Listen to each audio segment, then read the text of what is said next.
السلام علیکم ناظرین، میں شاکر محمود امان آج کوٹ لکھپت جیل ٹرائل کے حوالے سے بات کریں گے۔ آج ڈاکٹر یاسمین راشد کے شیر پاؤ برج مقدمہ میں ضمانت تھی۔ اس مقدمے میں جو دلائل برہان معظم ملک نے دیے ہیں اور جس طرح 9 مئی کی سازش کو بے نقاب کیا ہے، یقین کریں میں یہ سمجھتا ہوں کہ پاکستان تحریک انصاف کے ہر رہنما اور ہر کارکن کو ان کے یہ دلائل جو ہیں وہ ایک مرتبہ ضرور سننے چاہیے۔ انہوں نے 9 مئی کی سازش کو دفن کر دیا ہے، بے نقاب کر دیا ہے، بلکہ ایسا ایکسپوز کیا ہے کہ ریاست جو ہے وہ منہ چھپانے کے قابل بھی نہیں رہی۔ آج انہوں نے تقریباً عدالت کے اندر مختصر مگر جامع دلائل دیے اور 40 منٹ کے اندر انہوں نے پورے مقدمے کا پوسٹ مارٹم کر کے رکھ دیا۔ یہ ساری تفصیلات میں آج کے ولاگ میں آپ کو بتاؤں گا۔ سب سے پہلے جب سماعت کا آغاز ہوا تو وہی پرانی روایت، ریکارڈ نہیں آیا، ریکارڈ آیا تو آئیو نہیں آیا، آئیو آیا تو جج نہیں آیا، جج آیا تو کوئی اور بہانہ بن گیا۔ آج بھی ایک بڑا عجیب و غریب بہانہ تھا، لیکن جو بات کی گئی اللہ پاک جو ہے وہ غریق رحمت میں جگہ دے۔ ڈی ایس پی نے بتایا کہ جس آئیو کے پاس ریکارڈ ہے اس کی خالہ فوت ہو گئی ہے اور وہ ریکارڈ لے کر فیصلہ آباد چلا گیا ہے، اب ریکارڈ ہمارے پاس ہے نہیں۔ تو جج نے کہا کہ کیا کوئی اور ریکارڈ جو ہے وہ نہیں پیش کر سکتا تھا؟ تو ڈی ایس پی جاوید نے کہا کہ ریکارڈ بڑی حساس نوعیت کا ہے اور اس کی نگرانی، اس کی حفاظت جو ہے وہ آئیو کی ذمہ داری ہوتی ہے، اس لیے آئیو جو ہے وہ ریکارڈ ساتھ لے کے آئے۔ یعنی فوتگی ہوئی اور اس مرتبہ جو ہے جج بھی آیا، آئیو بھی آیا، آئیو نہیں آیا، جج بھی آیا، پروسیکیوٹر آیا، سب کچھ ہو گیا، لیکن آج کا بہانہ یہ تھا یا آج کا آرگومنٹ یہ تھا کہ آج آئیو جو ہیں ان کی خالہ فوت ہو گئی ہیں، جس کی وجہ سے اس مقدمے پر فیصلہ نہیں ہو سکا۔ جبکہ ڈاکٹر یاسمین کہتی ہیں کہ جب ہمارا وکیل ایک دن نہیں آتا تو عدالت اسٹیٹ کونسل مقرر کر دیتی ہے، اور ادھر جو ہے وہ 2 سال سے جو ہے وہ فیصلے نہیں ہو رہے، جج نہیں آتے، وکیل نہیں آتے، آئیو نہیں آتے، پروسیکیوٹر نہیں آتے، لیکن ہماری طرف اگر ایک پیشی پہ وکیل نہ آئے تو اس طرح کے فیصلے سنا دیے جاتے ہیں۔ بہرحال اس کے بعد جو ہے وہ اسپیشل پروسیکیوٹر کو کہا گیا کہ آپ اپنے وہ کچھ تو دلائل مکمل کریں نا۔ الیاس حبیب صاحب ہیں اسپیشل پروسیکیوٹر اس مقدمے کے۔ میں اس حوالے سے ان کے بارے میں بتاؤں کہ 22 ماہ سے جو ہے وہ آ رہے ہیں، اور یہ ایک واحد اسپیشل پروسیکیوٹر ہیں جو کہ ATC میں روزانہ کی بنیاد پر آتے ہیں۔ آج جب وہ مجھے جیل کے باہر روکا گیا تھا، ہماری ایک ویریفیکیشن ہوتی ہے، طویل ویریفیکیشن، اس کے بعد اندر جانے کی اجازت دی جاتی ہے۔ میں نے الیاس حبیب صاحب سے پوچھا، میں کہا سر آپ آج، کہتے جی آج بھی میرا وہ ہے کیس ہے۔ میں کہا الیاس صاحب آپ کو دیکھ کے نا مجھے 2 چیزیں لگتی ہیں، ایک یا تو آپ کے پاس کوئی کیس نہیں ہے، آپ جو ہے وہ ہر روز آ جاتے ہیں، اس کی وجہ یہ ہے کہ آپ کو حکومت جو ہے وہ تنخواہ تو دے نہیں رہی، جو آپ کے ساتھ پرومس کیا گیا تھا، وعدہ کیا گیا تھا، وہ تو پیسے مل نہیں رہے، اور باقی اسپیشل پروسیکیوٹر اسی وجہ سے نہیں آتے، یا پھر آپ جو ہیں وہ کسی کی دوستی کی وجہ سے جو ہے وہ آ رہے ہیں۔ تو کہتے ہیں جو دوسری بات آپ کر رہے ہو اس کی وجہ سے میں آتا ہوں۔ انہوں نے دلائل دیے۔ اب اس کے بعد جو ہے وہ آج برہان معظم ملک نے جو ہے وہ دلائل دیے، وہ دلائل جو ہیں وہ سننے کے قابل تھے، یعنی اتنے زبردست دلائل تھے کہ جب انہوں نے دلائل ختم کیے تو ڈاکٹر یاسمین راشد اٹھی، انہوں نے تھپکی دی، اور ایک مرتبہ تو ایسا ہوا کہ وہ جب دلائل دے رہے تھے تو باہر جو پولیس ملازمین یا وغیرہ باتیں کر رہے تھے، شور ہوا تھا، تو ڈاکٹر یاسمین راشد نے باہر آپ کو کہا کہ بالکل خاموش ہو جائیں، عدالت کے اندر عدالت کی کارروائی میں سننا چاہتی ہوں۔ تو آج جو دلائل شروع کیے برہان معظم ملک نے، میں اس طرح تو نہیں سامنے رکھ سکوں گا، لیکن کوشش کروں گا کہ اس تمام دلائل کا احاطہ کر سکوں۔ برہان معظم ملک نے دلائل کا آغاز کیا۔ انہوں نے کہا کہ یہ مقدمہ جو ہے یہ درج کیا گیا شیر پاؤ برج پر، اور اس میں جو الزام ہے وہ یہ ہے کہ جسٹس مظاہر علی اکبر نقوی جو کہ اس وقت سپریم کورٹ کے جج تھے، ان کی اسکواڈ کی گاڑی جو ہے ان کے اسکواڈ کی جو گاڑی ہے وہ مشتعل مظاہرین نے جلا دی، اور اس حوالے سے ایک FIR درج کی گئی۔ اب اس کے اندر جو بنیادی قانونی نقطے ہیں ان کے اوپر بات کر رہے ہیں۔ انہوں نے کہا کہ یہ معاملہ جو ہے یہ 9 مئی کو پیش آیا، جو مقدمہ درج کیا گیا وہ 13/5/23 کو درج کیا گیا، 8:45 پر یعنی رات کو 4 دن کی تاخیر سے یہ مقدمہ درج ہوا۔ یعنی اس کا مطلب یہ ہے کہ اس دوران پولیس کے اس مدعی کو، پولیس حکام کو بڑی تسلی تشفی کے ساتھ انہوں نے وہ سارا ڈیٹا دیکھا اور اس کے بعد انہوں نے مقدمہ درج کرنے کی درخواست دی۔ انہوں نے کہا جی یہ مقدمہ جب درج کیا گیا، اس مقدمے کے اندر کسی بھی شخص کو، خاتون کو نامزد نہیں کیا گیا۔ ایک فرضی کہانی تھی جس میں کہا کہ اتنے زیادہ لوگ تھے، 30 40 50 60 100 200، یہ لوگ مشتعل تھے، انہوں نے گاڑی پر حملہ کیا، گاڑی کو خاکسار کر دیا، گاڑی کو چلا کر وہاں سے جو ہے وہ راحت بیکری تک لے کر گئے، دھکا دے کر اور پھر اسے جلا کر خاکسار کر دیا۔ اب انہوں نے کہا کہ ایک تو 4 دن کے تاخیر سے مقدمہ درج ہوا جو کہ اس مقدمے کی بدنیتی کو ظاہر کرتا ہے، اور اس کے بعد پھر بدنیتیوں کی ایک طویل فہرست جو ہے وہ برہان معظم ملک نے عدالت کے سامنے رکھی۔ انہوں نے کہا کہ پھر اسی تاریخ کو ایک تتیمہ بیان جو ہے وہ دیتا ہے مدعی، اور اس بیان کے اندر وہ کہتا ہے کہ میں 11 افراد کو نامزد کر رہا ہوں، اور اس میں ایک نام جو ہے وہ ڈاکٹر یاسمین راشد کا بھی ہے۔ پہلا انہوں نے جو مقدمہ درج کروایا اس کے اندر کوئی نامزد نہیں ہے، پھر ایک تتیمہ بیان آیا، اس کے اندر 11 لوگوں کو وہ نامزد کرتے ہیں، اور اس کے بعد ایک سپلیمنٹری بیان دیتے ہیں، اس بیان کے اندر وہ 30 افراد کو مزید نامزد کر رہے ہیں۔ پھر ایک اور معاملے کی بات کرتے ہیں کہ اس کے بعد وہ 12 لوگوں کا حلیہ بھی جو ہے وہ بیان کر رہے ہیں، یعنی یہ ٹوٹل 42 لوگ ہو گئے جنہیں وہ نامزد کر دیا انہوں نے سپلیمنٹری تتیمہ بیان میں جا کر۔ اور اس کے بعد انہوں نے کہا کہ جو سب سے اہم نقطہ تھا وہ یہ کہ مدعی یہ کہتا ہے کہ میں ان لوگوں کو، بیشتر لوگوں کو جانتا ہوں،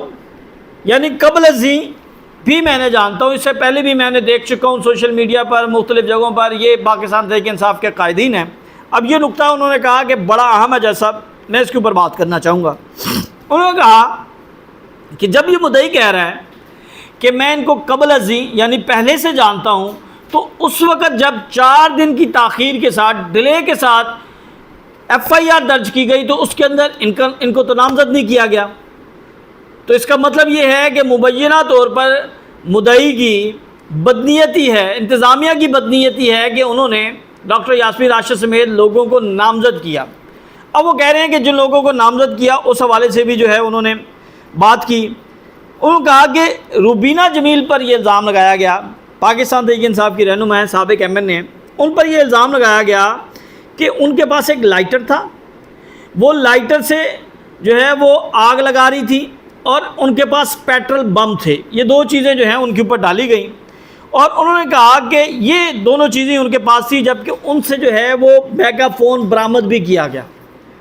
ڈاکٹر روبینہ جمیل سے۔ انہوں نے کہا کہ ان کی تو ضمانت ہو چکی ہے، جبکہ ڈاکٹر یاسمین راشد کے اوپر کوئی الزام نہیں یہ ہے کہ انہوں نے کوئی پیٹرول بم چلایا، انہوں نے کوئی گاڑی کو لائٹر سے آگ لگائی، ان کے پاس جو مائکرو فون برآمد ہوا، یعنی ان کے پاس کوئی برآمدگی ہے ہی نہیں، لیکن وہ جو ہیں وہ 2 سال سے پابند سلاسل ہیں۔ اس سے کھلا تضاد جو ہے وہ اور کیا ہو سکتا ہے۔ انہوں نے کہا کہ اس مقدمے میں سنم جاوید بھی تھیں، اس مقدمے میں افشا طارق بھی تھیں، یہ ان کی بھی ضمانت ہو گئی، لیکن ڈاکٹر یاسمین راشد وہ واحد ہیں اس مقدمے کے اندر جن کی ضمانت نہیں ہوئی۔ اس کے ساتھ ساتھ اعجاز چودھری اور عمر چیمہ کی بھی بات کی گئی۔ اب ایک دلائل کو آگے بڑھاتے ہوئے انہوں نے کہا کہ ڈاکٹر یاسمین راشد جو ہیں اس سے پہلے ان کے اوپر جو ہے وہ اور مقدمات بھی درج کیے گئے، اور اس مقدمے میں جو ایک بڑی بدنیتی تھی وہ یہ تھی کہ یہ مقدمہ جو ہے درج تو ہو گیا، لیکن اس میں جو گرفتاری ڈالی گئی وہ 6 ماہ کے بعد ڈالی گئی۔ اچھا، ایک جگہ پر انہوں نے ایک اور انکشاف کیا، انہوں نے کہا کہ اس مقدمے میں ڈاکٹر یاسمین راشد کی گرفتاری 2 مرتبہ ڈالی گئی، یعنی یہ حال ہے پولیس کا کہ پولیس کو یہ معلوم نہیں کہ اس مقدمے میں پہلے گرفتاری ہو چکی ہے اور اس مقدمے میں پھر دوبارہ جو ہے وہ گرفتاری ڈال دی گئی۔ انہوں نے کہا کہ سرور اور تھانہ جو ہے وہ سب سے پہلے انہوں نے گرفتار کیا تھا ڈاکٹر یاسمین راشد کو 3 MPO کے تحت 11/5/2023 کو، اور اس کے بعد جو ہے وہ مزید ان کی گرفتاریاں ڈلتی رہیں۔ اب اس کے اندر جو ہے ان کی گرفتاری 6 ماہ کے تاخیر سے ڈالی گئی، اور اس میں اشتعال دلانے کا کیس، یعنی اشتعال دلانے کا کہیں ذکر ہی نہیں ہے۔ پھر کہا کہ مدعی اور گواہان جو ہیں وہ پولیس کے ملازم ہیں۔ یہ گاڑی جو ہے انہوں نے تحقیق کی تو پتہ چلا کہ یہ ایس پی توقیر احمد کے نام پر الاٹ ہوئی تھی، اور یہ بھی انکشاف کیا کہ ایس پی توقیر جو ہیں نہ تو اس دوران زخمی ہوئے، نہ ان کو اس طرح کا بیان جو ہے وہ اب تک موجود ہے۔ اب انہوں نے کہا کہ ڈاکٹر یاسمین راشد کی جو ہے وہ تھانہ سرور روڈ 97، 96، 366، 1280 اور 67 ان میں جو ہے وہ ضمانت ہو چکی ہے۔ اب یہ بتائیں کہ جب ایک ہی الزام ہے اور ایک ہی الزام میں مختلف گرفتاریاں کی گئی ہیں تو اس میں تو سپریم کورٹ کے ججمنٹ موجود ہیں، وہ ججمنٹ انہوں نے عدالت کے سامنے رکھی، اور اس میں بتایا کہ الزام یہ ہے کہ عمران خان کی گرفتاری کے بعد احتجاج کیا گیا، تو اس کا مطلب یہ ہے کہ باقی جتنے مقدمات ہیں ان میں بھی یہی الزامات ہیں، تو پھر ایک ہی الزام کے اندر جو ہے وہ مختلف گرفتاریاں نہیں ہو سکتی۔ پھر انہوں نے مختلف جو ہے وہ سائٹیشنز اور سپریم کورٹ کی ججمنٹس جو ہیں وہ عدالت کے سامنے رکھی۔ انہوں نے کہا کہ اعجاز چودھری کی درخواست ضمانت میں سپریم کورٹ نے یہ طے کر دیا ہے کہ یہ چیزیں جو ڈٹرمنیٹ کرنی ہیں یہ تو ٹرائل کے موقع پر ہوں گی، تو اس لیے جو ملزم ہے وہ ضمانت کا حقدار ہے، اور عدالت نے، سپریم کورٹ نے اعجاز چودھری کی ضمانت منظور کی۔ یہ فیصلہ بھی عدالت کے سامنے جو ہے وہ رکھ دیا گیا۔ اب اس کے بعد جو ہے برہان معظم ملک نے یہ کہا کہ ڈاکٹر یاسمین راشد پر کہیں پر بھی کسی چیز کو جلانے، توڑ پھوڑ یا اس طرح کا کوئی الزام ہے ہی نہیں، سرے سے ہی نہیں ہے، جو کہ پروسیکیوشن، جو کہ تفتیشی، جو کہ اس 2 سال 2.5 سال کے عرصے کے دوران جو ہے وہ کوئی چیز جو ہے وہ سامنے لے آئے ہوں، یعنی یہ بتا دیں کہ ڈاکٹر یاسمین راشد نے کس کو اشتعال دلایا، کیا کوئی ثبوت آیا۔ اس حوالے سے انہوں نے کہا کہ میں آپ کے سامنے 9 مئی کی سازش جو ہے نا وہ رکھتا ہوں، یہ بڑا اہم نقطہ ہے ناظرین۔ یعنی انہوں نے کہا کہ 9 مئی کی جو سازش ہے وہ کس طرح ہوئی، جو کہ پولیس خود بیان کرتی ہے، جو ریکارڈ کا حصہ ہے، وہ یہ بتاتے ہیں کہ 2 پولیس افسران، 2 پولیس اہلکار، وہ یہ کہتے ہیں کہ وہ بھیس بدل کر 7 مئی یعنی اس سانے سے، اس واقعے سے 2 دن پہلے، 3 دن پہلے وہ زمان پاک جاتے ہیں۔ اب وہ یہ کہتے ہیں کہ وہ بھیس بدل کر، بھیس تبدیل کر کے پاکستان تحریک انصاف کے کارکنوں کا روپ دھار کر وہ اندر جاتے ہیں زمان پاک میں، اور اس میٹنگ کے اندر شامل ہوتے ہیں جس میں پاکستان تحریک انصاف کے چیئرمین عمران خان اس کو چیئر کر رہے تھے، اور باقی قیادت موجود تھی، ان کے نام بھی۔ کہتے ہیں جی وہ یہ سازش کرتے ہیں کہ 9 مئی کی سازش کرنی ہے، اس طرح جو ہے وہ سرکاری املاک پر، فوجی تنصیبات پر اور اس جگہوں پر حملے کرنے ہیں۔ پھر وہ کہتے ہیں کہ وہ 8 کو دوبارہ گئے، یہ ریکارڈ کا حصہ ہے۔ پھر وہ کہتے ہیں کہ 9 تاریخ کو وہ دوبارہ گئے، تو یعنی یہ 3 دن جو ہے یہ گئے ہیں۔ مجھے یہ بتائیں کہ جب یہ 7 کو گئے، واپس آ کر انہوں نے اپنے کسی افسر کو بتایا، اپنے کسی ریکارڈ میں یہ لکھوایا، یہ بیان کیا کہ یہ سازش ہو رہی ہے؟ نہیں۔ 8 کو ہوا؟ نہیں۔ 9 کو ہوا؟ نہیں۔ یہ جا کر 11 کو پہلی مرتبہ یہ بیان دے رہے ہیں، یعنی اس سانے کے 2 دن کے بعد یہ بیان دے رہے ہیں کہ یہ سازش ہوئی اور یہ سازش تیار کی گئی۔ انہوں نے کہا کہ اگر اس روح سے دیکھا جائے، قانون کے مطابق دیکھا جائے، تو یہ تو 2 لوگ ہیں، یہ 2 لوگ تو ان کے خلاف قانونی کارروائی ہونی چاہیے۔ انہوں نے تو اپنے حلف کے ساتھ، انہوں نے اپنے پروفیشن کے ساتھ، انہوں نے اپنی جاب کے ساتھ جو ہے انہوں نے جو ہے وہ دیانتداری نہیں کی، انہوں نے تو خیانت کی، اور ان کے خلاف تو سخت کارروائی ہونی چاہیے۔ یعنی انہیں پتہ تھا کہ 9 مئی کو سازش ہونی ہے اور انہوں نے یہ بتایا نہیں، جس کی وجہ سے اتنا بڑا سانحہ ہو گیا، اتنا بڑا واقعہ ہو گیا۔ اس کا مطلب یہ ہے کہ یہ 2 لوگ ملوث ہیں۔ یہاں پر جو ہے وہ کمرہ عدالت میں موجود جو لوگ تھے، پروسیکیوشن تھی، جو پولیس اہلکار تھے، وہ ان کے رنگ جو ہے نا وہ چینج ہونا شروع ہو گئے۔ انہوں نے کہا کہ یہ میرا سوال ہے، اس افسر نے اس کے متعلق کس کو بتایا؟ ایک سازش سن لی اور آگے کسی کو بتائی نہیں، تو اس کی سزا کا تعین جو ہے وہ پھر ہونا چاہیے۔ اور یہ لوگ جو ہیں، یعنی وہ یہ کہتے ہیں کہ سرویلنس کر رہا تھا اور سازش کا پتہ چل جاتا ہے اور اس کو وقوع ہوا جاتا ہے، اور پھر وہ ملزم جو ہے وہ کیوں نہیں بن سکتے؟ اب یہ دونوں ملازمین جو ہیں، کیوں نہیں واپس آ کے تھانے رپورٹ کرتے؟ اور اس حوالے سے پھر انہوں نے کہا کہ یہ ملازمین جو ہیں ان کے حوالے سے کہیں ذکر ہی نہیں آیا۔ پھر پہلی دفعہ اس کیس کا ذکر جو ہے وہ 15/5/23 کو ہوا کہ یہ لوگ احتجاج کر رہے تھے، عمران خان غیر آئینی طور پر گرفتار کیا۔ انہوں نے کہا کہ جب لوگ احتجاج کر رہے ہیں آرٹیکل 14 اور 15 یہ تو آپ کو رائٹ دیتا ہے کہ آپ احتجاج کریں۔ اب جب سپریم کورٹ نے کہہ دیا کہ عمران خان کو جو گرفتار کیا گیا وہ غیر آئینی طور پر کیا گیا، تو اس کے آگے پھر کیا رہ جاتا ہے؟ یعنی اس کا مطلب یہ ہے کہ یہ احتجاج درست تھا، لوگ باہر نکلے، بالکل درست نکلے، اور آئین کا آرٹیکل 14 اور 15 دونوں اس چیز کو اجازت دیتے ہیں۔ اور پھر انہوں نے کہا کہ ڈاکٹر یاسمین راشد کے 3 ٹویٹ جو ہیں، انہوں نے کہا کہ یہ 3 ٹویٹ جو ہیں جن کے ذریعے اکسایا گیا، تو وہ انہوں نے 3 ٹویٹ عدالت کے سامنے رکھ دیے، ریکارڈ نہیں تھا ان کے پاس تو موجود تھے۔ انہوں نے کہا کہ جی یہ دیکھیں اس کے اندر مجھے کہیں ایک جگہ یہ بتا دیں کہ ڈاکٹر یاسمین راشد کے الفاظ یہ اکسا رہے ہیں۔ انہوں نے کہا جج صاحب آپ مجھے یہ بتا دیں کہ پاکستان کی تاریخ میں، دنیا کی تاریخ میں مجھے کوئی ایک ایسی شخص یا کوئی ایک ایسی مثال دکھا دیں کہ کسی ملزم پر یہ الزام لگایا کہ اس نے اکسایا اور اس الزام کے تحت وہ تقریباً 2 سال 1 ماہ تک جو ہے وہ پابند سلاسل رہا بغیر ضمانت کے، ابھی سزا سنائی نہیں ہے۔ انہوں نے کہا کہ اتنا زیادہ جو ہے وہ آئین اور قانون کے ساتھ کھلواڑ کیا جا رہا ہے۔ انہوں نے کہا کہ ڈاکٹر یاسمین راشد جو ہیں وہ ایک تو کینسر سروائیور ہیں، یا یہ انہوں نے بات کی عدالت سے، انہوں نے کہا یہ وہ کینسر سروائیور ہیں، وہ 75 سال ان کی عمر ہے، پھر اس کے بعد جو ہے وہ مختلف بیماریوں کا شکار ہیں، اور اسٹیچوری جو پیریڈ ہے وہ بھی مکمل ہو چکا ہے، جبکہ خاتون کے حوالے سے یہ کہا جاتا ہے کہ زیادہ سے زیادہ وہ 1 سال اگر وہ قتل کے مقدمے میں ہے، اور اگر قتل کا مقدمہ نہیں ہے تو وہ 6 ماہ۔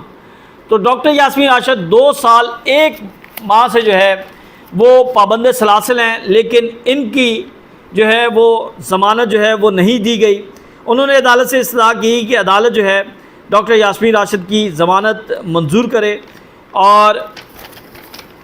پھر عدالت نے یہ فیصلہ جو ہے، عدالت نے کہا کہ اب یہ ریکارڈ آئے گا، کل ہم اس کو ریکارڈ کو دیکھ کر ہم فیصلہ کریں گے۔ تو ناظرین یہ 9 مئی کے مقدمات ہیں جن کی جو حقائق ہیں وہ سامنے آ رہے ہیں کہ کس طرح بوگس طریقے سے یہ مقدمات درج کیے گئے، اور پھر ان بوگس مقدمات میں جو آئین اور قانون کا حال کیا گیا ہے، یعنی 2 سال 1 ماہ تک جو ہے وہ ضمانت نہیں ہونے دی گئی یا ضمانت نہیں ہوئی، اس کا جواب کون دے گا؟ اور یہ جو چیزیں غیر آئینی ہو رہی ہیں، یعنی جو چیز پسند نہیں آتی 26ویں آئینی ترمیم لے آئیں، ایکٹ لے آئیں، چیزیں جو ہیں اپنی مرضی کے مطابق کریں، تو کل کو ان سیاستدانوں کو بھی ان چیزوں کا سامنا کرنا پڑ سکتا ہے۔ کل تک کے لیے اجازت دیں، اللہ حافظ۔